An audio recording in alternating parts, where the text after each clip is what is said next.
बिस्मिल्लाहिर्रहमानिर्रहीम। अस्सलामु अलैकुम। टाठो बच्चो, उम्मीद है तुम ٲسِو वारकार। आज करो English grammar हवाल Majeed realm Sahal.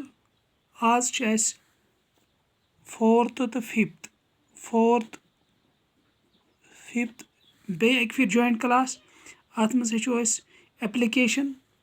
Application to headmaster for issuing DC one discharge certificate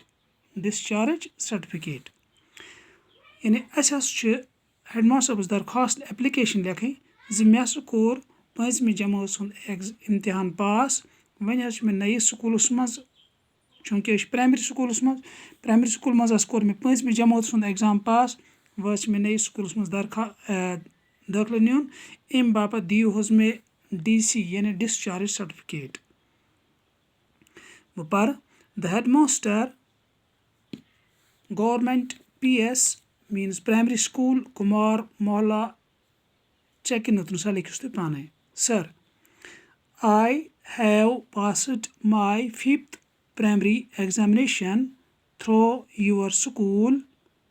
बे पर I have passed my 5th primary examination through your school. Now I have to take admission in new school.